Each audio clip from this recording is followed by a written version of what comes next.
I appreciate it, everybody. Thanks for taking some time out of your day and joining us. And, hopefully not only picking up one or two nuggets, but, 5 or 6 different nuggets from Steven and, some of his successes that, you can carry over to your business.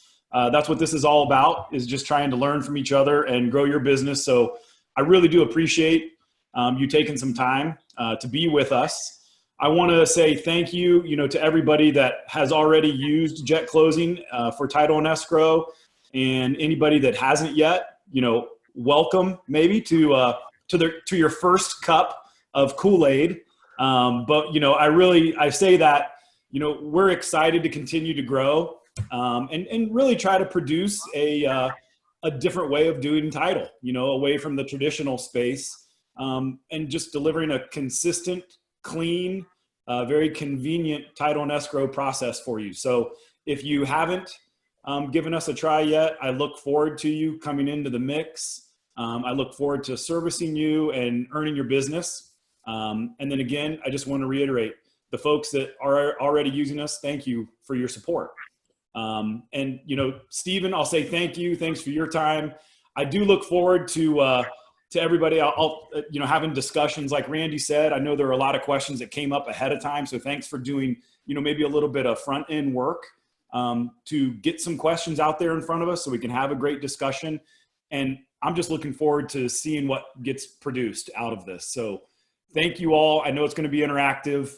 And I'll hand it back over to Randy so we can introduce Steven, and have a great afternoon. Thank you. Yeah, thank you, Matt. Matt was really able to get everyone to come together here for this, so I'm very appreciative of the effort of him and his team. The beauty of this event, unlike so many of the other webinars or Zoom events that you've been to, is that the content for today was provided by you, by the folks who are attending today. What Steven's going to be discussing is going to be questions that folks have asked ahead of time. And I want the folks who maybe didn't submit questions, and even if you did, please continue to ask questions throughout the event. Like Matt said, it is meant to be interactive. As you'll come to find out, Steven is a great conversationalist, and so I really want everyone here to be able to get their questions answered and be able to walk away with this feeling like they truly are able to improve their business. So with that being said, I'm going to give a light intro to Steven. I want him to really do the introduction for himself, so I don't butcher it or do him an injustice. But Steven's been a top producing agent in the incredible competitive market of San Diego for years now. Steven actually also runs his own business coaching, so he works not only with real estate professionals but also small business owners across several verticals. And his expertise is really understanding folks' their big why, what makes people do things, understanding personality types, how the psyche is involved with sales and things of that nature. So, that's something that's really unique about Steven, and been able to help him work with folks who are very, very wealthy, right? You've done a very good job working with business professionals, working with folks in the luxury space, and we're going to dive into that. But first, let's just hand it over to Steven, and we'll start going through some of these questions that y'all submitted. I really appreciate it, Randy. And thank you, Matt, for sponsoring this as well. The little backstory on me is I've been in real estate for about 27 years, but I grew up working with people when I was 10 years old. I started selling newspapers at 10, door knocking in apartment buildings, literally breaking into them. As my best friend's dad worked for, it was called the Edmonton Journal. I'm from Canada originally. And Lauren and I, his son, would just go into buildings and we'd have competitions seeing who could sell the most papers. And my dad owned a construction company, so my dad was so busy, if I wanted to spend time with my dad, I'd have to go door knock with him. So at a very early age, I just kind of got conditioned to facing rejection, but not necessarily looking at it as rejection, because I knew what I was looking for. And one of the things that that I don't know if it's just bad timing, but when I started in real estate, I started in about 92, 93 back in Canada, and we hit a recession. I moved here in 2008 to San Diego, because my wife is from here, and well, what was going on in 2008? I moved in a recession, and now we're dealing with COVID, and it's so interesting to look back on the experiences that we all have during those times. So as I speak to all of you as a group, what I'm going to be doing is I'm going to have you reflect on who you really are, as opposed to what are you looking for, right? Like, we're here on this webinar looking for something, but the truth is if you already got it, it's just a matter of putting a shape around it. And we're going to focus on some tools, tips, tricks, whatever you want to call them. But I do a lot of writing. And one of the things that I wrote about, because with my coach, my commitment this month was to think about time. And I've never really thought about time and what time means. But I wrote this little quote the other day, and my relationship with time can be monopolized by fear. And when COVID hit, I'm a pretty open book. My wife and I thankfully have worked through some stuff, but we were having some major challenges at the end of last year and the beginning of this year. So when you have a little bit shifts in your life, business isn't always a priority. So I let my production slip for a little bit because I had, in my world, I had bigger stuff going on. And then COVID came along, and I was like, I can't feel sorry for myself at this point, and I got to figure shit out. So I created a 90-day transformational coaching program, got 6 properties into escrow immediately, started coaching 10 people every single morning, and it motivated me. And what we focused on before I do a dive into, what we're going to talk about is I talked about limiting beliefs, mindset, integrity, and celebration. How often do you celebrate yourself every day? Like, when do you think about your accomplishments? We usually think about scarcity versus what we've done.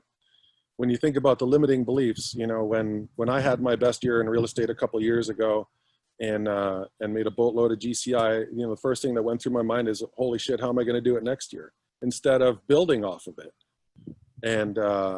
And just thinking about consistency, like what we're going to talk about here, even though we're going to go through all these tips and things that you can do in your business. I don't care what you do. If you don't do it more than once, forget it. And everybody, or most people, know the Bruce Lee quote, right? I don't fear the guy who's done 10,000 kicks once. I fear the guy who's done one kick 10,000 times. Everybody knows Nike because they advertise. Everybody knows Adidas because they advertise. What a lot of companies don't do, and they just live in obscurity, is they don't advertise. They don't show up consistently. They're always trying to pivot into something else.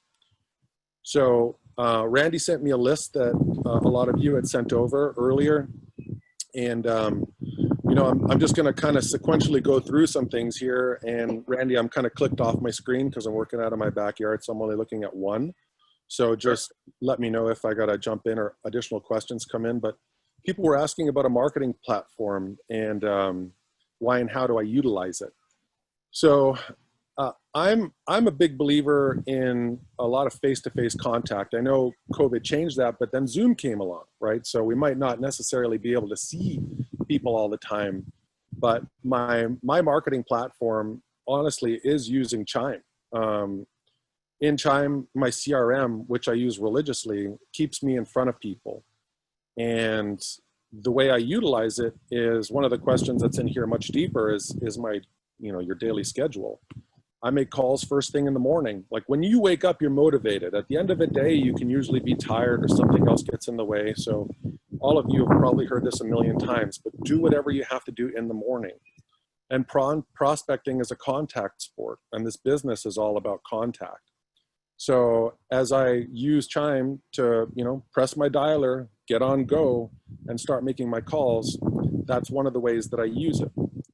I don't know how many people on this platform right now have an assistant, but if you don't have an assistant, you are the assistant. So what my assistant does for me is she puts everything together so I can do my monthly marketing reports, which I use and tie BombBomb into, so that I can do everything on there and then see what my opens look like. So I do a monthly market report. With COVID, there aren't that many events that are going on outside, but you can talk about virtual things to do, like go to the Louvre in Paris, you know, and the website to do it. So every month I'm touching clients at least twice. Plus I'm going through my CRM and following up with past clients all the time. So I'm hitting people 30 to 40 times a year. And you have to know that if you're not in front of your client or past clients, somebody else will be. So the marketing platform that you use, it doesn't necessarily matter if you're using Facebook or Instagram or LinkedIn.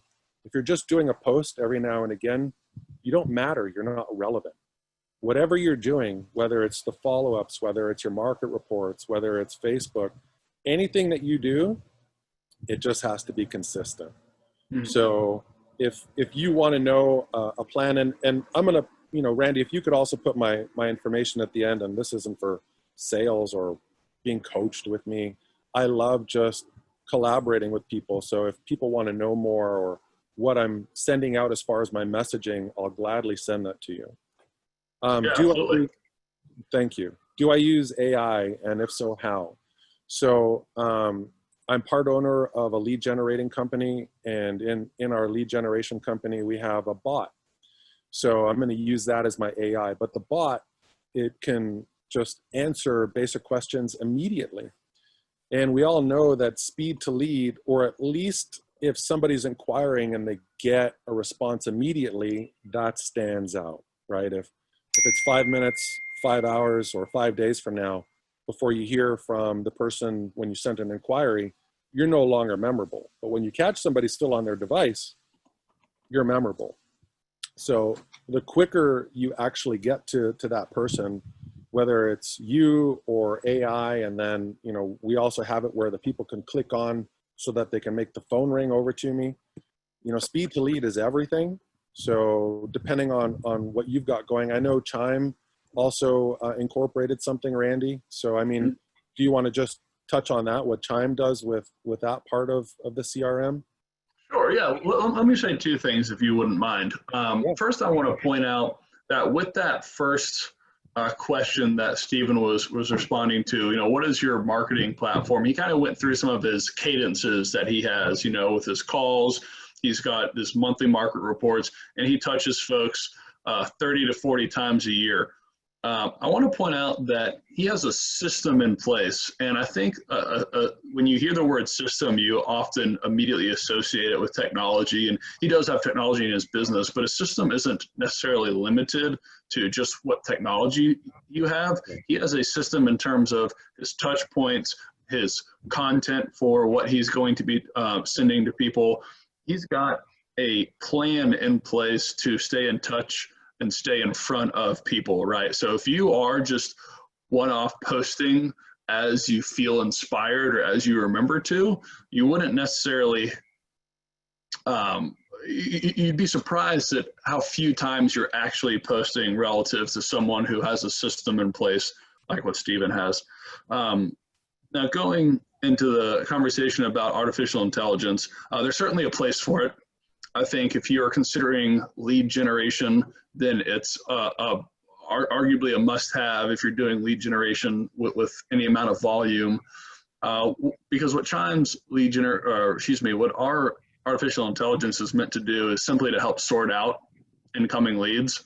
So if you have a large volume of incoming leads, our system is going to help sort them into the non-responsive, the long-term nurture, and the hot leads. It's something that's been built off of Google's machine learning algorithm, so it's a really high quality piece of technology, and it's been injected with the real estate intelligence, if you will, that has been the result of our clients providing constant feedback, and machine learning inherently by nature learning based off of feedback. So if you're going to be doing lead generation with any kind of volume, yes, you definitely want to consider artificial intelligence. And if you're not using Chimes, then you may want to consider what Steven's offers. There's some other third parties out there that we can point you in the direction towards, but ultimately with lead generation specifically, yes, artificial intelligence is a must. If you're looking to stay on top of your referrals and sphere of influence, I don't know that you need it per se. Would it be kind of cool and gadgety and fun? Yeah, maybe. But would it move the needle? Probably not. Right. And that's perfectly put. It's just how quickly you engage, because we all know that lead gen, it's a small percentage of conversion, but when they convert, in this business, the commissions are great. So if you're upping your conversion percentage by even 1%, I mean, that's huge, because if that means 2 or 3 more deals a year, I mean, in your market, you know what that commission means, but it's all about the bottom line. So using that AI, if you need it, is critical. Mm-hmm. What are my thoughts on a virtual assistant was one of them. So I have a full-time assistant who's local in San Diego. I had a VA at one point, and typically they're out of the Philippines. That was where the one that I used. And the unfortunate part about anything in the tropics like that, especially the Philippines, is they're susceptible to typhoons and stuff. And rainy power outages. You get major power outages, so it's like, or your VA is trying to shift houses and figure things out, and then also depending on their accent. And I hate to say it, I'm not trying to steer anybody in the wrong direction, but if we receive phone calls and there's a language barrier, it's hard to engage somebody, because one of the things that I coach around is using tonality and cadence and understanding how to pick up on the expressions of voice or body, because those are cues and clues, and subconsciously we pick up on them. So if you've got someone who might be exceptional in their determination to help your business, then maybe they're good for LinkedIn, Facebook, posting on all these different mediums, which is awesome. But if you need someone that is going to be making follow-up calls for you and things of that nature, you're going to want to talk to whoever the company is and address these things for sure, because it is a lot more affordable. Like, it really is. I get it. But the question is if you're also employing something that's more affordable, is it costing you? So one of the things that you need to be aware of is that cost benefit analysis, because maybe they are $8 an hour versus 14. But at the end of the day, did it cost you a deal or 2 or 5 or 10? I don't know. For me, it did. And, it was just, I had to find out the hard way. There was a rainy season that knocked out power. So definitely research it. What would you think about a virtual assistant that was handling exclusively back office type activities? Okay. For sure, 100%. Because again, depending on how busy you are, I mean, there's people that have several VAs doing that for them, right? Mm-hmm. And depending on your office, like, I'm not doing 100+ transactions a year. I have a small team that work for me, and it's, my assistant's licensed, and I'm bringing on a new agent who's well-rounded. So we'll probably get up to 70, deals a year, but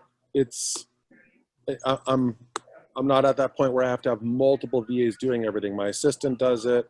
I'm over at EXP, and I hired someone that is a TC that used to be in corporate. So she knows all the back end, and she does a whole bunch. Like, a TC can do a boatload for you. My full-time assistant does a boatload for me. So if there's someone that could be a great VA for the back end that my assistant could pawn things off to as we continue to grow, then absolutely. Mm-hmm. But the other thing with a VA, and these are the mistakes I made, because if you know your personality type, I'm a super high D. I don't want to read anything. Just give me the bullet points and let me move on, please. But there are other people that, like, dealing with engineers gives me a heart attack. I'm not going to lie, right? So you have to be thorough enough to understand that whomever you're bringing on must learn the right way, as opposed to you assuming. And a lot of people assume that whoever you bring on is just going to know, or they should just learn like that. And that's not real. You need standard operating procedures. And I had to get that drilled into my thick skull part of my personality for that. You need standard operating procedures, and a 2-year-old has to be able to follow it. It has to be that simple. It has to be instructional. It has to be something that's in a manual. It has to be sequential.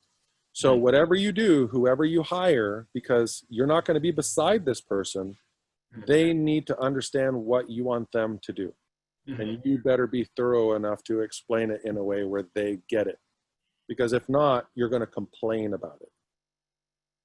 So what you're saying is, you as the agent, you have all this tribal knowledge in your head and you know the way it should be done. But they can't read your mind, just like you can't read your spouse's mind, right? Nope. Oh, can't read my girlfriend's mind.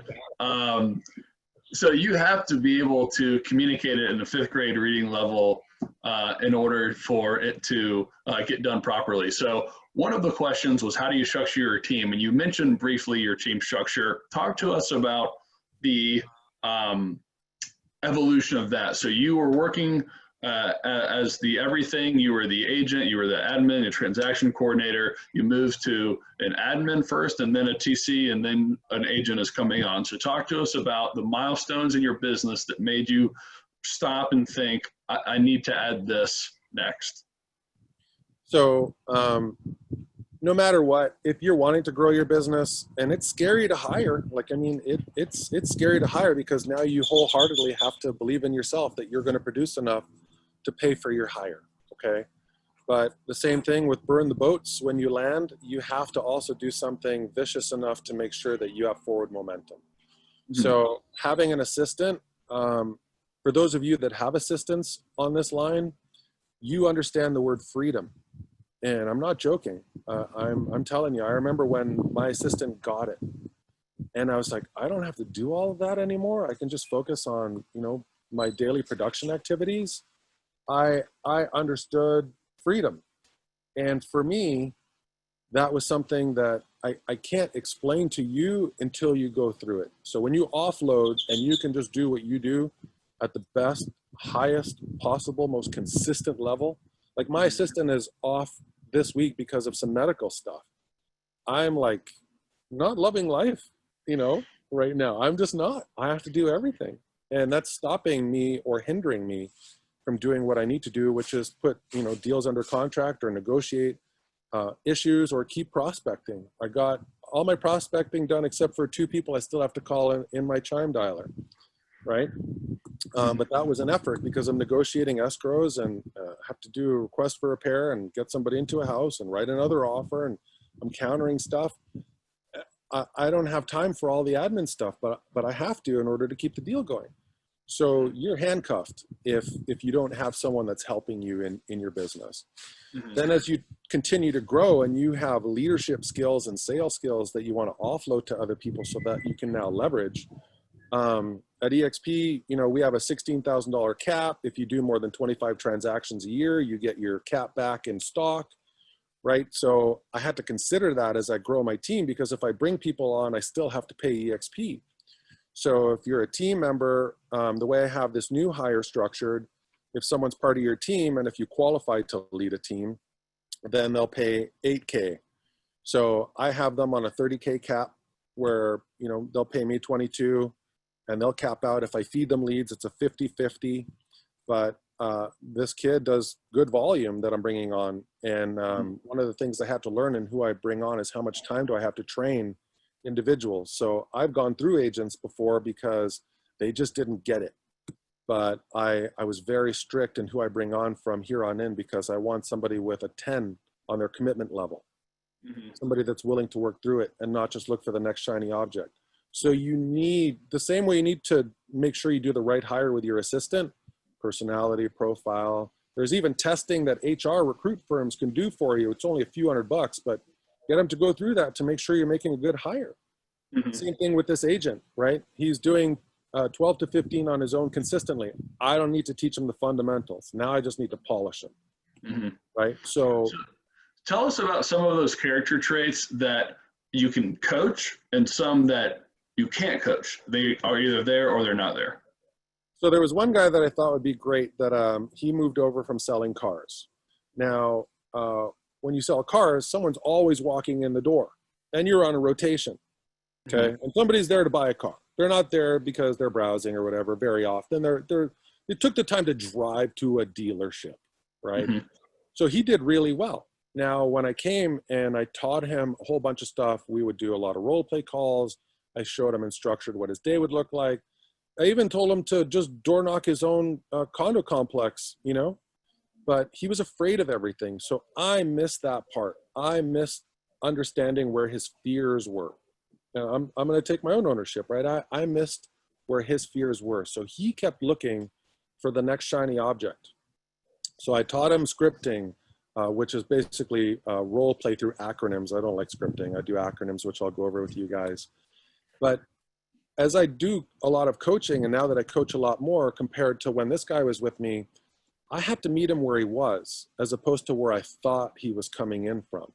So a lot of people are afraid to make phone calls. I'll call anyone randomly. The most dials I've ever made in a day were 600. I tell that to people when I teach at the real estate boards, and I watch people's face cringe. And then I look for that person who's cringing, and I find out where their limiting belief is, right? Mm-hmm. So what I'm looking for, honestly, what you have to do is figure out where somebody wants to be doing what they do best. Some people can just be incredible introverts, but phenomenal on social media and do lead gen, and they have no problem engaging. There are other people that are comfortable door knocking. Like, you just have to know where those strengths are, where the willingness is, and then take the mystery out of it. So one of the next things that we were going to get to is like scripting, right? Mm-hmm. So when I break this down for people, and you've heard me do this one, Randy, it's LP Mama. Like, in real estate, you want to know location, price, mortgage, agent, motivation, and appointment. And every single time that you figure out where someone wants to be, or a secondary area, what their price point is, and then we go to the mortgage. Are you paying cash, or have you spoken to a professional in lending yet about validating what you want to spend? And then I dig into, is there a professional like myself that's assisting you through the process? And then I want to know if they're owning or renting. And if they're owning, do they want to keep their house and, you know, keep that as a rental and buy something else? Or did their landlord give them notice? Like, you need to dig in layers deep and then get to the story behind why are they doing this? And so when you can teach people how important it is to connect why someone is doing what they're doing, because finding a house or selling a house, our job is to solve a problem. The problem is, I need to find a house. Okay, I know how to do that. The problem is, I need to sell a house. Okay, I know how to do that. But what's behind the problem? Why are they selling the house? Did someone pass away?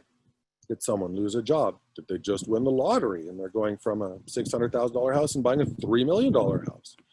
Right? Like this attorney that I work with, his next door neighbor just did a $7 million PPE deal, you know, for that protective equipment. And I said to him, Will, find out if he's buying a house. And I'm talking to him on Friday, right? He's going to make $7 million in the next 30 days.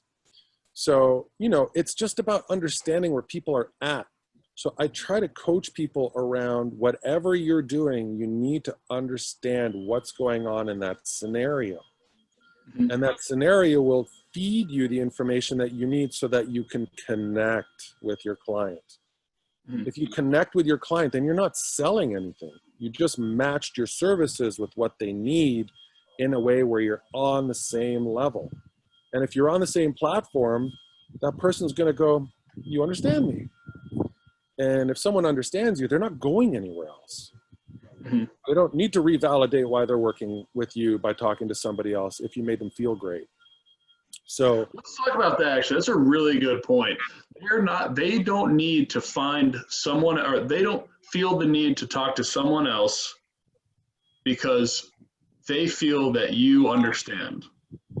Yeah. Right. That's a really key point, right? If you define your value as being someone who helps buy and sell real estate, then you are no different than anyone else with a real estate license.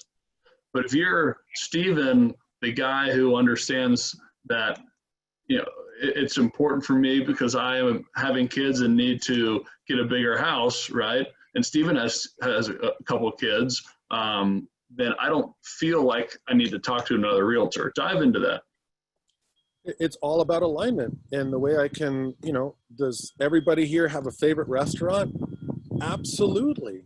You know, does everybody have a favorite meal that they 90% of the time eat at the same restaurant? Absolutely. I go to this one place called One Love, which is a Jamaican place right by my house, and I love spicy food. And I always order the same thing. And when I don't, I ask myself, why didn't I order that same thing? And the owner knows me. So it's like everything is about an experience. So if you tap into whatever your client needs, and then you elevate that experience by now you can shine through your own personality. You can show what you do as far as being a professional. You start to get to know them on a human level. Right? Then just like the best service you ever experienced, everybody remembers something that was special that happened to them. You know, one of the things that has pissed me off in the past is I've gone to a restaurant or a bar or you know, somewhere that I frequent and the management knows me, and maybe I brought 40 people to that restaurant and they never just brought us a drink. I'm like, reward people. The same way we want to small tokens even are like, thank you for acknowledging me. It could be $5. I'll bring another 40 people to your establishment, right? Like, understand where people are coming from. Understand what they take an interest in. Learn what their goals are, not their dreams. Learn what their goals are and help them attain them. Right? Like, that's one of the big things I do. There's an amazing coach who transformed the FORD acronym into FROG, right? Family, occupation, recreation, and dreams. He turned it into family, occupation, recreation, and your goals. I said the acronym out of order, but it's all about goals, not dreams. But if you know what somebody's working towards and you're like, let me connect you to that person, and then you do, how many people are grateful? Because people just don't do that on an everyday level, right? One lady I was just talking to, her son's autistic. You know, I just remembered that and I made a note around that. One of my daughters is in an IEP program for school. I understand the struggles, you know. My daughter's not on the spectrum, but she has challenges learning. And when you know what's going on in someone's life, business becomes secondary. But we all think that it's just business. And I've made that mistake so many times. It's not. Like, I don't think of Randy as like the channel partner for Chime. I just BS with Randy as Randy. And then he's like, hey man, we're going to do this webinar and you want to be on it? I'm like, cool. Right. But that's what business becomes. Business doesn't just have to be this single-minded, you know, it always has to be like chop, chop, chop. You can just be you, but we forget that. So you mentioned about rewarding folks. I would imagine everyone listening today probably has someone who has sent them more than one referral. Sure. So someone sends you a referral, you're very grateful. It means a lot to your business. You say something. What do you do when folks are climbing that ladder of having sending you multiple referrals? What's a good program for someone like that? So there's a few things. I'm a big believer in, again, human contact. So I work to meet with people and take them out to lunch because I just want to experience them for them. Like I want FaceTime and I'll take them somewhere nice. You know, I've sent different desserts and things like that to their offices for them to enjoy with their staff. And then you get text messages like this one attorney who sent me a couple of transactions last year. I sent him these sprinkle cupcakes, which we have in San Diego. And he sent me this long text message that he and his daughter, that was one of their favorite things to do when they would go out, was to go to Sprinkles and have cupcakes. So unbeknownst to me, I triggered a positive experience that he had in his life with his own kid because I was grateful for the referrals that he had sent me. And I spent, what, $50 on cupcakes? You know, like, right? But it's not about how expensive it is. It's about the gesture. So it doesn't even matter what the gesture is, honestly.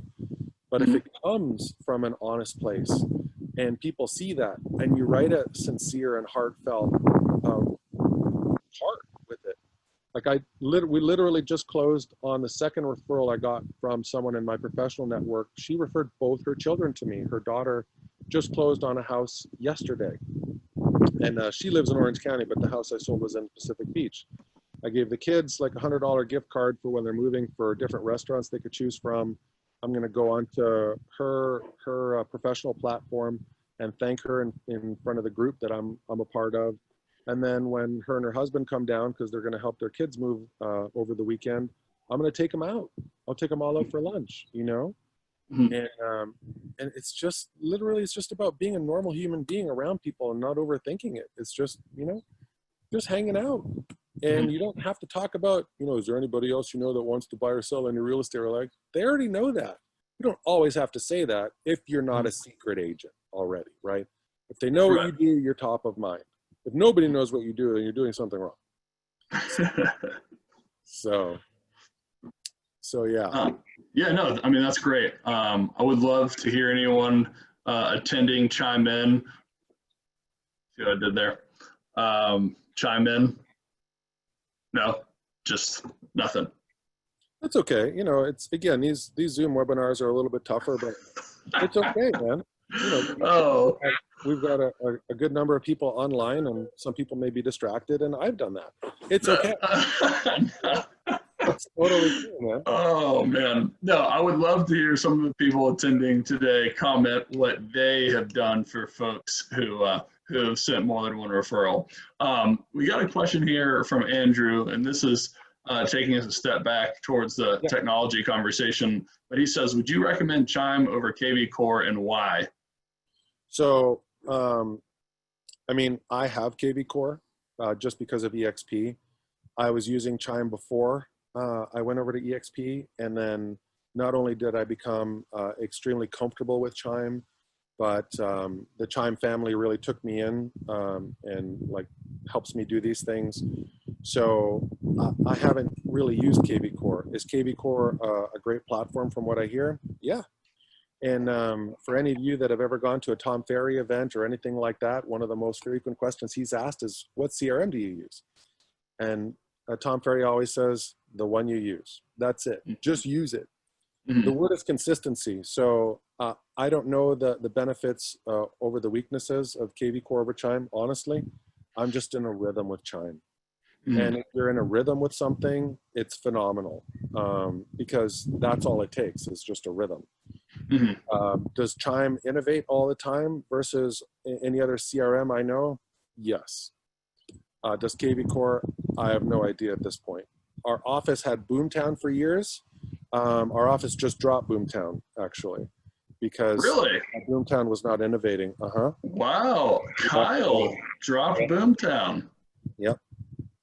That is news to me. Yep. So they're not innovating. So you just want to be with a company that's always going to be at the forefront of where we as agents need to be in order to keep moving our business forward, right? And Chime does that. So I'm not lacking or lagging in anything. And so for that reason, I don't know what KV Core does. I honestly don't. I just haven't used it. So so I hope that answers your question, Andrew, because it's, if you're using it and you're happy, you know, that's one thing. But if you're using it and you're wondering if there's something better, then this is when you reach out to Randy and just schedule a demo, and you can see if there are better tools in Chime to help your business. And there very well may be. I personally don't know. The key piece here is being in a rhythm with what you're using. Yes. Steven's been in a rhythm with Chime. It wouldn't make sense to interrupt his business just to try something else out, right? So if you're unhappy with what you're using and you're not in a rhythm, would love to talk to you. If you are in a rhythm and your business is humming and you're totally content, well, good luck to you. I hope maybe one day we can earn your business, but to totally disrupt your business, it wouldn't really make a whole lot of sense. Just calling it the way I see it. There is a but to that. The but is, it doesn't hurt to have a demo done just so you can see if you are maximizing your CRM or if it's something better. Sure. Right? If it's worth disrupting your business, a demo would never hurt. And I don't get any promotion or anything by saying that. I don't receive anything from time for saying that, in all honesty. But I'm just saying, like, the thing is that you know, ABC, you know, always be comparing. And if there's something better out there for you, and it's just like, holy crap, because Chime has a triple line dialer now, right? So if you have to use Mojo outside of it, that's $150 a month. And maybe, you know, with Chime's built in, it's all there, it's all seamless instead of exporting and then importing and freaking headache. For sure. Yeah, no, absolutely. Would love to give a free demo to anyone who is interested. It would be an absolute joy for us. Um, Now, one of the issues that the whole country is facing today, I know San Diego has been facing this for a while, so you're probably very prepared for this, but it's just inventory and listings and things of that nature. Atlanta, where I'm located, I think our average day on market is like 14 days. I mean, things are just flying off the shelf. Talk to us about some strategies you're using to help acquire more listings.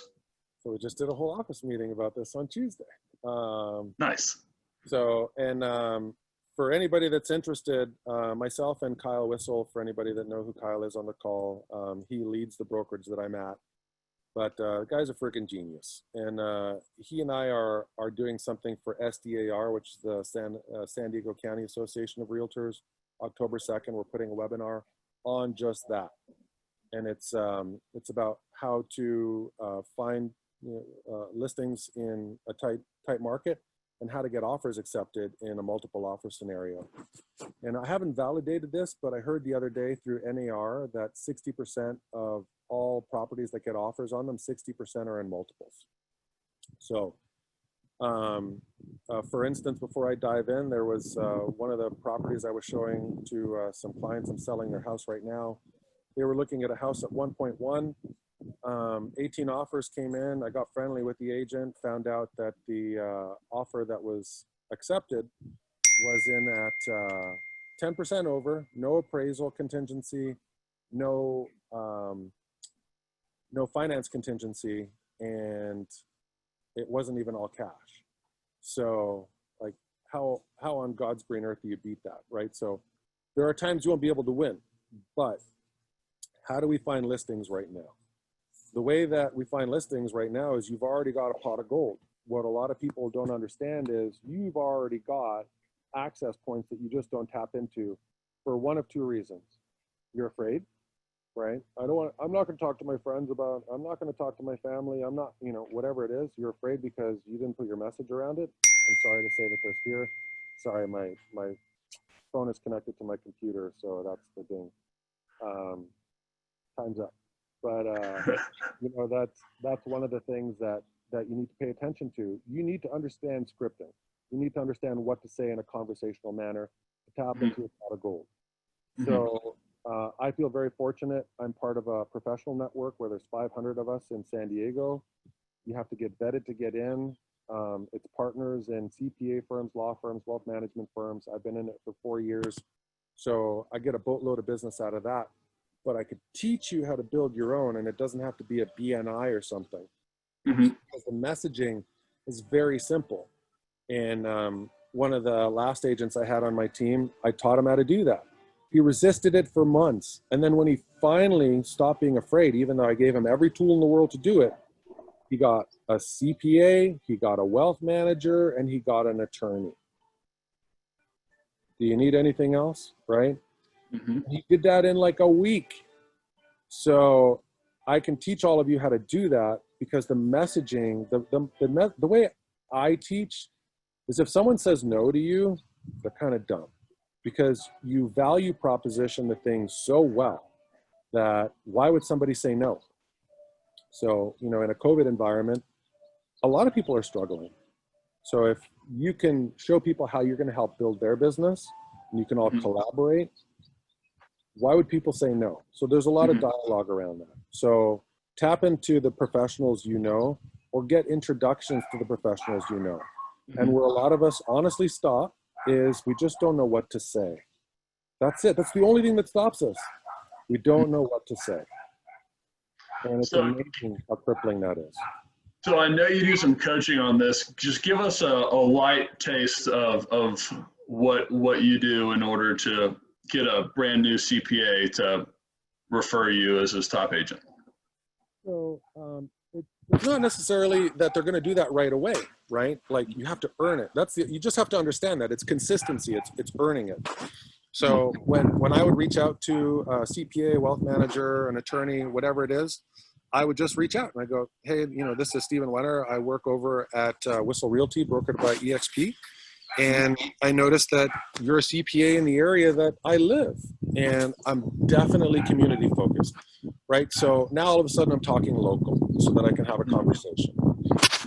One of the things this year that I know you experienced is you didn't have an April 15th tax deadline. You know, how does that feel? And now just become personal. And again, it's just about personality, right? Personality sells and it wins. It's not all about, I've got this unbelievable, you know, I'm going to give you another 30 leads a month. Like, no, personality wins. I'm like, look, I don't know if this is something you have time for, or have time to invest in, but I'm building a small local networking community of top professionals that can all collaborate and work together, such as wealth managers, other CPAs, and people that would definitely enhance your business. I don't know if that's something that you'd be interested in, but I'm looking for the right person in your field that I can refer to and also collaborate with, not just myself, but with other professionals. Is that something you'd be interested in having an additional conversation around? That's it. What are they going to say? No, or that sounds interesting. And then if that sounds interesting, right? Like everything that I'm saying right now, does it sound made up, structured, salesy? Did any of that sound made up, structured, or salesy? No. Right. And what's the worst that happens if they say no? Is that the only? The next one on the list. Yeah. Right? Yeah. You're not banned from doing work in your area.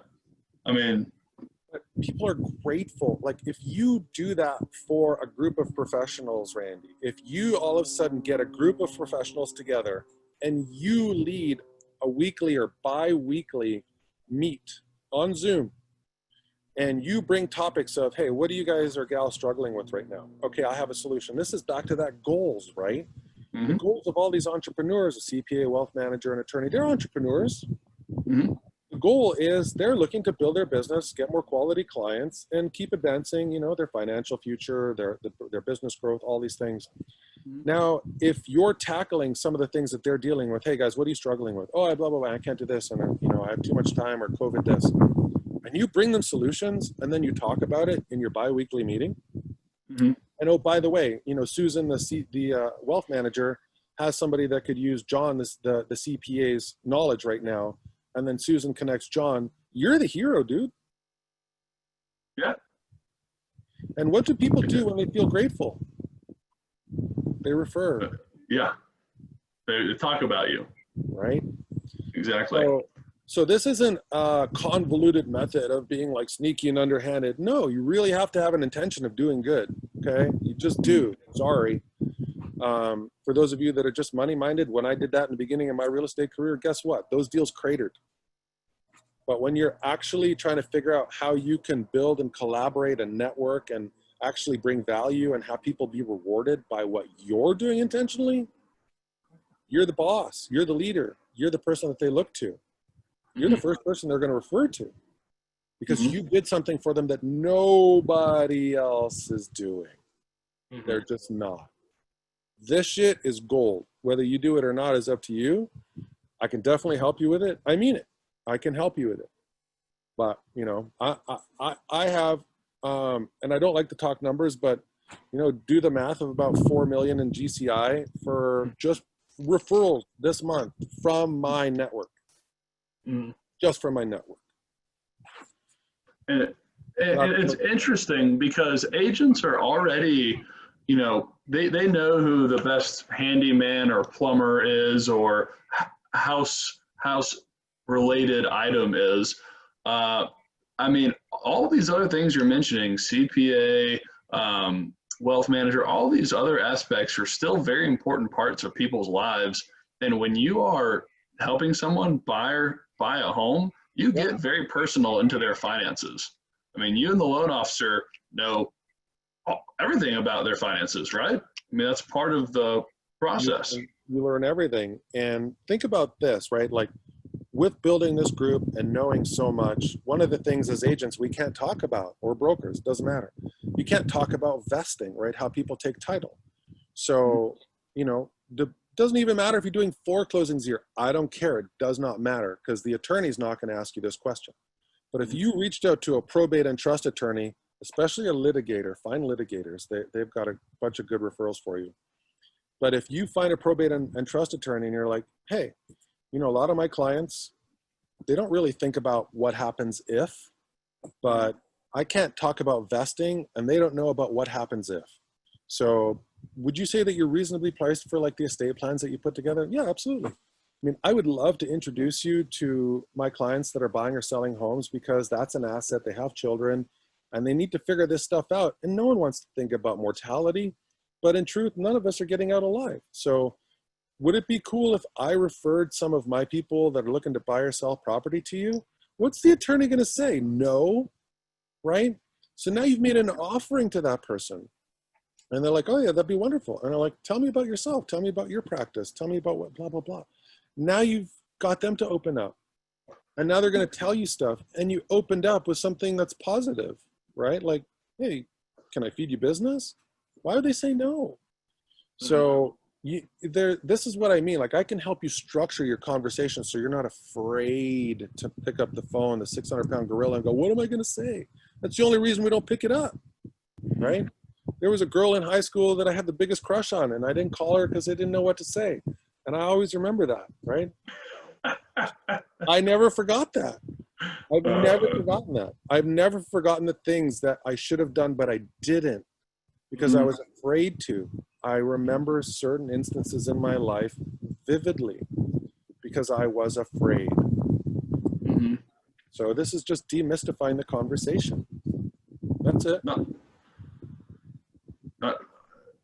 This conversation about creating a network of folks in the professional services realm, I mean, we can talk all day about it. I don't think there's any question about that. It's something that you have a 500-person group that you're a part of. So obviously a very big deal, but I don't want to monopolize the conversation with that. What are some other questions on here that really stuck out to you that we should The secret weapon right now is look for withdrawals. I don't know what everybody else's MLS is like over here. If somebody pulls off a listing temporarily, it goes into withdrawn status. It's not to call it to relist it, but it's to call it because maybe they're doing repair work and stuff like that. So call the agent and see if you can see it before it even hits the MLS again, right? And becomes active for all the eyeballs to see. The other thing is to circle dial, right? So again, if you're afraid to make the phone call, here, my pitch is, hey, this is Steven Wener, you know, with eXp Realty. I shortened it instead of all the Whistle Realty stuff. I live in the area, so I call around my area. It's Steven Wener calling from over at eXp. I live in the area. I'm just reaching out to my neighbors because there's nothing for sale. And whatever comes up goes into multiple offers. So I have no idea if you were considering either buying or selling anything in the next 3 to 12 months. But that's the nature of my call. And then I shut up. That's 15 to 18 seconds it takes me to say. The nature of my call triggers them to respond to me, and then they're going to talk, and they're going to tell me. And, you know, one of the calls I had 3 weeks ago, this guy was like, well, not yet, but I'm going to be retiring after the first of the year. I'm like, is there anybody that's helping you or preparing you for this? No. He's in trying, right? I'm getting market reports now, phone calls, you know, every couple months, check in, and then again, I'm going to rise to the top simply because now I'm going to start following up with him. So who's going to be memorable? Me. How did I get him? Blindly. But you're going to get a lot of no's. You're going to get told to fuck off. You're going to get everything. You're going to get it all. So I've got thick skin from when I was 10, right? But circle dialing, if you've got nothing but time because you're afraid to go out, you can make phone calls for 4 to 6 hours, and I guarantee it, you will put people in your database that are considering buying or selling, period. It's just a numbers game. The other thing that, you know, some people don't like to call for sale by owners, but you can talk to for sale by owners or expireds, right? There's definitely scripting for that. When I would call expireds, I haven't in a while, but when I used to call expireds, I wouldn't go through all the scripting that you see. I'd just be like, look, your house was for sale yesterday. If it's sold, you got a plan. What was that plan? I just want to ask. And then I go, now that, you know, I appreciate you letting me know that. I have no idea if you just changed your mind about selling or you're looking to change professionals. If you're looking to change professionals, I'd love to show you what I do. And then that's it. Then I build around that, get the rapport and the dialogue going. For sale by owners, they want to save the commission, but they will likely pay a commission to a buy side, right? So if you really do have potential buyers, at least you want to go preview the property so that you can potentially tell people about it and have inventory that's not on the market as well, right? So there's definitely those things. And then again, reach out to your past clients. Make sure you're not a secret agent on your social media. Hey, the market's incredibly tight. Whatever's hitting the market right now is getting top dollar with the right marketing plan. I've got a bulletproof marketing plan. If you're even considering it, regardless of your timing, I believe in getting people over prepared. So for any of you, please PM me. I'd love to have that conversation, or at least tell you what the market's doing, because it's bananas. And you post that repeatedly, not like every day, but you can post that every 10 to 2 weeks, People will see that, and then what are they going to say? Oh God, here's Steve posting. So blah, blah, blah. No, they're going to know that I sell real estate. The market's hot. There's multiple offers, and they need to be prepared. So, those are a few things that I would definitely dive on. But reach out to the people Tom Ferry. If you just put Tom Ferry memory jogger in Google, they're all the people that you could ever think of to talk to. Your restaurants you go to, whoever cuts your hair, if you do dry cleaning, it'll remind you of all these things. And then you just have to build a message around it. That's where people get stuck, is they don't know what to say. So there's all that. I don't have time to do every single one of them. The social media stuff, yes, my professional network, past clients, a lot of that stuff. I'm not reaching out to all the FSBOs and the expired at this point. My days are pretty full. With what I've already got going on. But again, it's not something that could hurt to augment your business. So we've got a question here that I think is really great for, especially for your style of transacting business. Question is, how do you keep the relationship with the client good from the beginning of the transaction through closing? I would love to hear about your touch points and about how often you're communicating, what you're communicating. Kind of walk us through from the beginning of we're doing business together, we're putting the offer in, and then all the way through closing. What does your conversation with the buyer look like through that process? So before I touch into that, I remember one mistake that I made, which was an assumption, which was I was dealing with a client who was a senior, and we had to get a home inspection, of course, and the buyer pays for the home inspection. And when she got the home inspection done, when it was time to pay for it, she goes, "I'm supposed to pay for that?" And I thought it was so basic, but I can never assume. So I literally created a flow chart of soup to nuts, A to Z, everything that happens with timelines in there. And one of the things that accompanies that is I also want to know from my client, how do they want to be communicated with? Text, call, or email, and then frequency. Do you want to know what's going on, or just know if there's problems? Do you want to be, or, whatever it is, you need to ask that, and your client will tell you. Oh, you can text me once a week. Monday's great. Get that squared away. And then the flow chart explains everything. So as soon as you get under contract on anything, you should also send them calendar invites that hopefully they have a calendar and hopefully they use it. But the calendar invites will also have the anniversary dates of, hey, on this day, I'm supposed to remove my financing contingency. On this day, I'm supposed to remove my inspection contingency. And then, escrow has to do their job as well. And I don't know where anyone's from over here. You might have attorneys, so it's a little bit different. But you have to make sure that they also understand they're going to be communicating with third parties, not just me.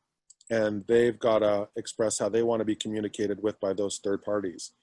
So the flow chart has helped us tremendously, because now people have a reference point of exactly where they are and about what they're going to experience, unless there's delays for whatever reason, and that can push it back. But it's clarity, right? It's a GPS, it's a roadmap. And for me, that was a game changer, because now my clients were never lost. I didn't have to assume that they knew anymore. And you said this experience was with a senior, so this surely wasn't the first time they've bought or sold a home. So every client gets this. Every single client, because like if I just gave you something that was very easy to see, read, understand, and now you're on the same wavelength as me. Oh, the inspections get done here. Oh, they have to remove financing by this date. Oh, I'm going to get disclosures by this date. It's all there. Mm-hmm. And they don't have questions for me, right? So again, if you're busy, what are people doing? They're reaching out to you. And if you're busy, do you have time to take all those calls? And Mm-hmm. if you're suffering on customer service, they're probably not going to work with you again, right? So Mm-hmm. it's like this elevates my customer service because now they're aligned with me. We're in the same place at the same time, understanding exactly where we're supposed to be. And if we're not, then I go, remember that the flow chart that I sent you? We're going to have to push that out a little bit because we're doing requests for repairs. They're getting a roofing contractor out there right now. They need to go get a sewer scope because of what the inspector discovered. We're pushing timelines. Mm-hmm. So as long as people stay within the scope of what they understood to begin with, and now you're moving that alignment to shift with them, they're happy. Mm-hmm. But when the worst thing in the world is, and guaranteed there's people on this call that have experienced this, your client calls you and goes, where are we in any of this? What's going on? Mm-hmm. And that is the worst phone call you can get because you failed your client. And I don't care if you picked it back up again, you failed your client in that experience of positivity. They've now got a check mark against you, right? Mm-hmm. Whether you like it or not, we do the same thing. Mm-hmm. So put yourself in their shoes, and how would you feel going through that experience? I think that's an incredible idea. That flow chart is going to give them an expectation of what's happening next, and then a timeline, I would imagine, is a part of this flow chart. Absolutely. Of this takes X amount of time, this takes Y amount of time. Guys, look, everything's about expectation setting. You are a sales professional. Yeah. In this job. I work as a sales professional. Everything is about expectation setting in this job. And if you set the expectation and you achieve at that expectation or above, you're going to have a happy client. So that flow chart, that's really unique. I personally have not heard of that before. So I like that a lot. You know what a happy client does, right? They refer you business. Exactly. Yeah. Talk about you and they're not cursing out their mouth. Right? Yeah. Or if you ask somebody, oh, I bought a house 8 years ago. I'm like, cool. Who was your agent? I don't know. Like, how many times have you heard that? Right? I'm like, perfect opportunity to make you my client. And I always tell them, look, I'm going to earn your business. I'm not going to ask for it. If you're not satisfied with what you see, don't work with me. But if you are, I'm going to earn it legitimately. And I tell them that just in this tone. I train people to talk just in this tone, right? Because the way that I want everyone to come across is natural. And if you tell somebody you want to earn their business, people respect that. Not just like, who do you have for me that wants to buy so, like, no. I don't even know what you do or how well you do it. Mm-hmm. So you got to pay attention to all those things. That's what I train people around. I dig it. Now let's circle back to this time blocking question. I know that you time block to a certain extent. I don't think I've heard your daily schedule, but I'd like to hear with time blocking, the question goes, what are your priorities? Where do you compromise and where do you not compromise? So my morning starts with exercise. So I go for like a walk, run stuff, and then I come home and do, a bunch of other like fitness things, body weight exercises. Mm-hmm. And I'm always listening to some incredible person on a podcast or whatever, so that I'm not only working out, but I'm filling my brain. Sure. What are some of your favorite podcasts? Man, Impact Theory all the way. Okay. Impact Theory with Tom Bilyeu. That dude has like the best people in the planet on there. And he's just turned me on to so many incredible people that he's interviewed. He's phenomenal. And it's like infinite. You don't even need another one. But there's some other real estate stuff. I don't listen to it as often, but some unbelievable stuff for taking over, certain fields of real estate. But it's mostly Tom Bilyeu. He's my go-to. Okay. So, because he's so diverse, he's got impact theory and he's got health theory. So not only does he help you with, business professional stuff, but body stuff, the way you function and operate. So it's he's got a pretty big library of guests. And then then I get home and hang out with my kids a little bit, because we're all from home. And then I get out here in my favorite place with my umbrella behind me and start banging up my phone calls and talk to my assistant in the morning, have a game plan for all the things we're working on. When I'm done my calls, what meetings do I have that day? What escrows am I negotiating? What am I trying to move forward as far as get stuff for new clients? Then once I go through all my chime calls, I will, whether it's circle dial, with EXP, I also do work on agent attraction because I really believe in this brokerage and what it's helped me achieve from the stock program to other things. So I'm very passionate about sharing that. And then I circle dial. And then my afternoon is generally appointments, but I always try to meet somebody for lunch. If not, I'll try to have a Zoom meeting with another professional so that I can keep that momentum going with different people that I don't know, or tie back into the relationships I have and just tune up, right? Like, how's life going? What's up? Are there any struggles? Can I help you? And it's easy to do that with people you already know. But again, like, you have to bring value to those conversations. So those are my typical days like that. Okay. So you've got exercise, family time, prospecting, appointments from about noon on. Yep. Okay. Very good. That's great. Let's see.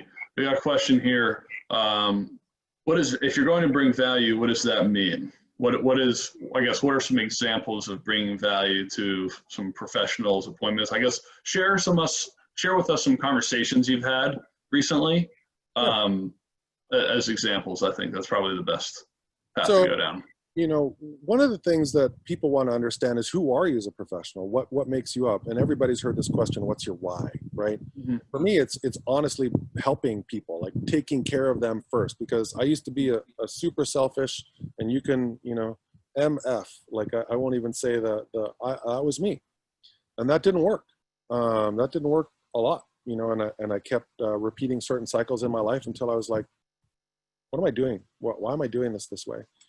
And when I started thinking about other people, what I could do for them, like the value that I bring to people is, I'll just coach them. I will help them in their prospecting. I will help them in their scripting. I will help them in their tonality. I will just help them get past some of whatever's triggering these roadblocks in their life. My superpower is I can dive into somebody's life and get super personal, right? Everybody has a talent. We all have talents, but it's about turning a talent into a skill. I've just understood where people are at, and I try to get into that and make it very relational and not business at first. I just want to know who they are. And then I find out where their hurdles are. And then I work on aligning myself to help them get past their hurdles. So the value that I bring to people is, I've got a tremendous skill set in sales. I've been a top producer for a long time, because of what I do in my repetitive nature. And I'm very bullheaded in the fact that I don't give up. So I continue and I persist, and I'm always tweaking my message. So if people are having issues, most people don't know how to prospect that are entrepreneurs. They don't know what to do. So I ask them what they're doing, and then I give suggestions. And the suggestions that I give have been tried and true for me, right? I'll help them build an acronym for their business. I'll A/B test or review their marketing that they're doing. Right. And these are other professional services people that you're working with, right? Absolutely. Okay, Yeah. so these are your wealth managers, your CPAs, your attorneys, your folks, and because their business sources are not all too different from your own, right? They're relationship oriented services. It's all the same, Randy. If you saw a billboard on whatever freeway you're by, and then you saw, ads on the internet, and then you heard radio ads about this super lawyer, you'd know their name over time. They're consistent. Sure. They're in their broadcast, and they're expansive in their broadcast. Just like there are super agents in every market we're in, but they're doing stuff consistently, right? So you already assume value, the same way people are starstruck by, whoever they're a fan of. They think that person's got everything automatic and all built and taken care of. Quite frankly, a lot of those people don't, but you see them enough to assume. So when I'm reaching out to people that aren't these super attorneys or super wealth managers or whatever, because most don't have that budget, I have a skill set that I can help them. I remember on a listing appointment I was at very early on in my career, somebody was like, why should I choose you? And I was dumbfounded by that question. I didn't even know what to say, and I rambled. And the lady finally stopped me and she goes, a friend just told me to ask that question. It's okay, I'm gonna hire you. And I didn't even do a good job. Oh man. Right? And now if somebody asks me why they're gonna hire me, I'm like, look, you've already told me everything that's important to you. I'm just here to take care of you, and I've got the experience to do it. So depending on what you're looking for, I'm here to understand all the needs which you've shared with me. I'm here to make sure that I focus on the things that are a total priority to you. And I've already done 2,000 transactions in my career. So that part, I've got a rhythm around. But everything that's important to you, I'm going to shift everything to focus on exactly what's important to you.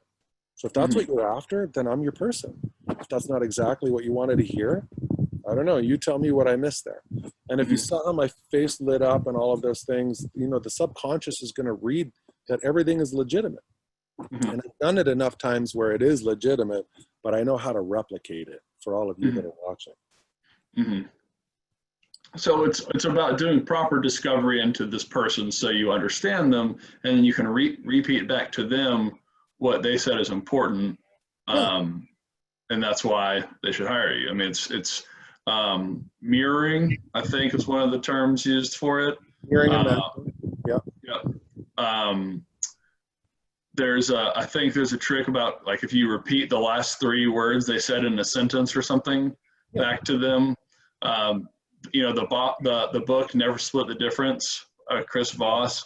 That's great book. Definitely worth reading for, you know, as a sales professional.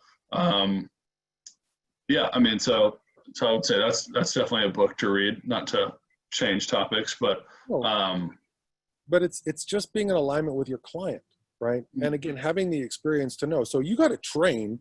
Can't expect to make, you know, 6 figures in this business if you don't know what you're doing. So a lot of people haven't even read the purchase contract or the listing contract. You haven't. You don't know how the timelines work because you didn't ask about it. Right. So you also have to know how to bring value in your business so that you can take care of the process, and just assume a transaction coordinator is going to do it. Because if they ask you a question and you blank out, you're in trouble. Right. So also when you're having these discussions with people and you're getting in alignment with them and you are repeating. So I teach the people I coach, everybody wants to be heard, acknowledged, understood, and then taken care of. And when you come back to the understood part, so if I heard you correctly, and one of the things that we can do that I wanted to let you know based on what you said is we can do this, this, and this. And I'm like, oh my God, I didn't know that. And now that person knows they're taken care of, right? So again, that's how you're bringing value, is through understanding. And if you're a newer agent who is petrified because you're in this new environment and you're like, I hope I get this, and you're focused on that versus listening, bring your mentor with you, right? Bring the person that you're shadowing under with you. It's okay if you pay commission to that person, because if not, you may lose it. So there is a learning curve that you will have to pay for. And a lot of people don't want to do that. But having these people to train you will allow you to move through your growth process a lot quicker, especially if the person's good. Make sure your mentor is good, not just anyone. You know, interview them. Because, like, if you don't, you're going to assume, and don't assume. So I've assumed too many times. But, you know, like, again, one of the first times I ever sold a rural property when I first started, someone's like, have you ever sold an acreage before? I'm like, nope, but I'm going to find out exactly what I need to do. And he stopped me and he said, thanks for being honest, man. He goes, you have no idea how many people I might say that to, and they would just say, yeah, they do. And then screw it up. Be honest with people. If someone's going to leave you for your inexperience and you don't have a rebuttal to it, which is, I will have this figured out and I will have us on the line with someone that just specializes in it, or they've done it multiple times before, people will appreciate that more than you faking it till you make it. Because you faking it till you make it in real estate was probably going to mean a lawsuit. Probably a lawsuit. Yeah, I'm sure the broker would love that. But people can smell when you're being ingenuine, right? The fakeness just kind of bleeds through, does it not? Tom Ferry calls it commission breath, right? Like if you come in with Commission commission breath, I mean, people can smell that all day long, and we can remember that from other people that are trying to just force something down, our throat. It's just, you feel it. This is a great story about that. As a matter of fact, I was on a webinar probably a month ago or so with a handful of agents, and a guy who was a young person, sub 30, was called this online lead, got their business. It turned out to be a $4 million buyer. They were in Malibu, right? So everyone's multi-million dollars, but $4 million to someone sub 30 means quite a good deal, right? And so they were going on the showing for this $4 million property. They at first thought they loved it, and then fast forward a couple of days, they decide like this is not. They suddenly didn't love it anymore, even though it checked off all the items on this person's list. Well, rather than having commission breath, the agent said, "Okay, like I understand this is what you wanted. I guess this is not what you wanted. How did that? What changed? What turned you off here? How can we find something better?" Fast forward, this client ends up buying a $10 million property from him a month later. Right. So I'm going through something right now with one of my past clients that's unfortunately divorcing, and their house is worth about $3 million, and it's in a very desirable location, and I'm helping her with everything: resources to family law attorneys, wealth certified financial planner for the wealth management stuff.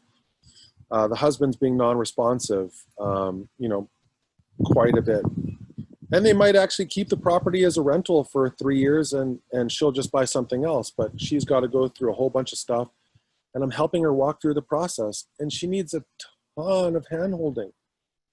She's a Harvard graduate, like super bright lady, but, stopped working to become a full-time mom. And this lady has more energy than a nuclear power plant, and she figures stuff out fast.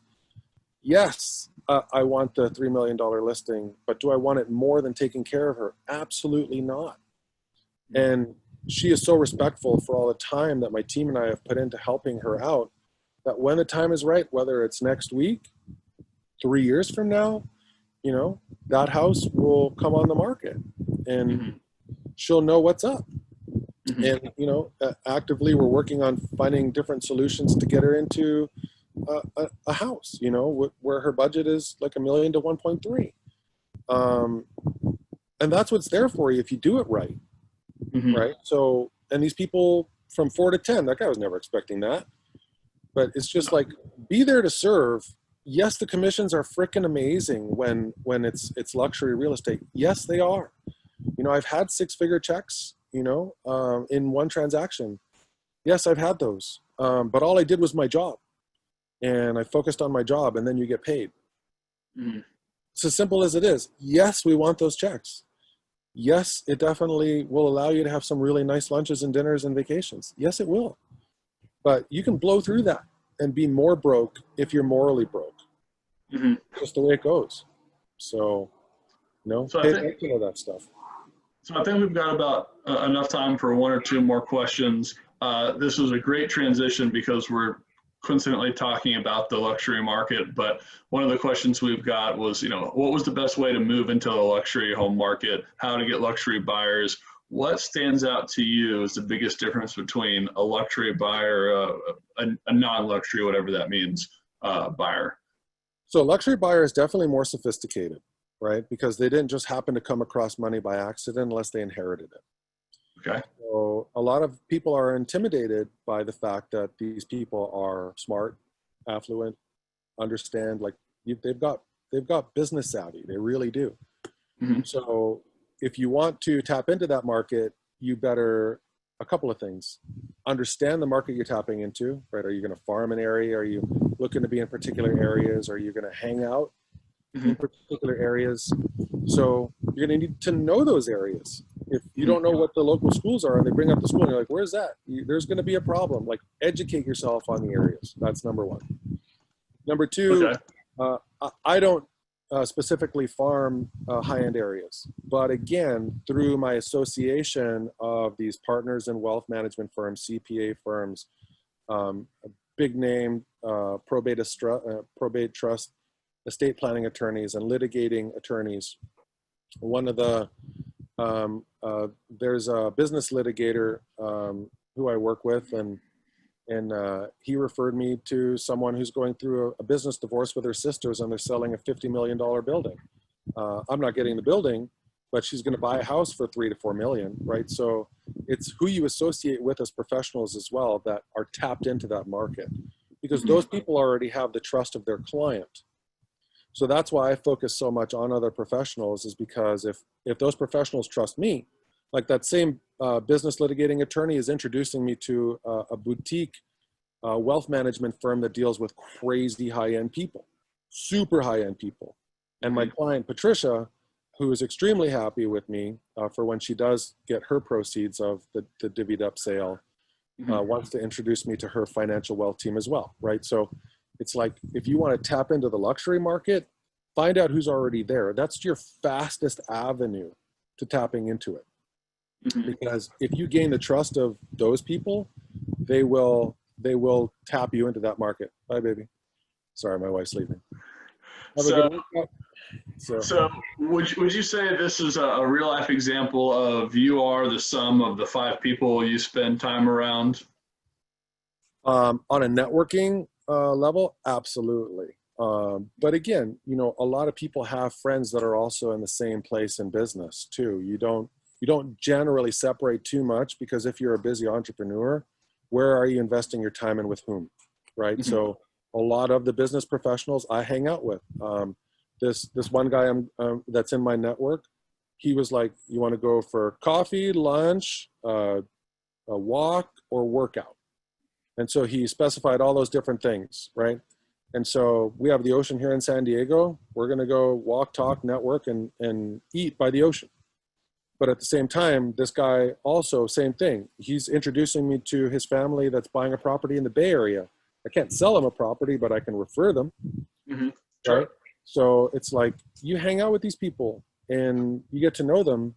And at the same time, they also have doors that they can open that, you know, there's platinum, there's gold, there's silver, there's bronze, and then there's wood, and there's falling apart, and there's wood rot, and you know, you choose what doors you want to have open for you. There's particle board.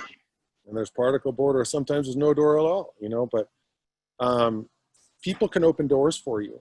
So the quickest way into luxury, in my opinion, honestly, is through these professionals that are already there, that are managing people that they've got trust with, that they've established. And if these professionals start to grow trust with what you're doing, and the client speaks highly of you, when you made an introduction, you better, with gloves on, man, you give them 11 service with your first referral from them, you better. It takes you much longer to build it, but a lot quicker to lose it. Sure. So, yeah. Stairs up, elevator out. So again, I get a lot of high, high balance clients from my professional network. And then I maintain those relationships. And then, you know, who do they know? They're generally associating with people that are also high net worth. Sure. So you take care of them and become their friend, and then they're your walking billboard, is what I call it, right? So the close of a transaction is literally the beginning of the relationship for me. The business is done, but now the relationship starts. And then when you develop a relationship, when you feel comfortable, you share. And so I create a relationship with these people that's real, and then they share. So same way I just closed, you know, on that property in Pacific Beach yesterday from a repeat mom and dad, that I sold their son a house, and then they were thrilled with the service. And now I just sold the daughter a house, right? And yeah, it's the fastest way. Treat people great, bring value to these professionals. They will open doors for you that you never dreamt about. And you have to keep in touch and help them move their business along, and they will feel indebted to you. They will, but don't do it for the wrong reasons. Do it because you really want to help. I dig it. I mean, that's been great, Steven. That was a great hour and a half together. At this time, I would love to see Matt. Matt, will you grace us with your video? Not sure if you're back here yet, but would love just to hear some parting words. Maybe I can call KB to the stand and hear a little bit about just some of the resources that title can bring to your business, because that's probably one of the most criminally underutilized resources in the real estate space is the title exec and everything that they know. So and before Matt comes on, if he does, he might be doing something. What I wanted to say to all of you that are watching, because one of the things I do is I look at the retention rate. The retention rate really hasn't dropped. So that makes me feel like, thank you so much for absorbing information, or I would have lost you a long time ago. So I feel grateful that I was able to share information that I learned over time from great people, or that I figured out across the board that you found value in. So I'm grateful to all of you for sharing time with us today. So thank you.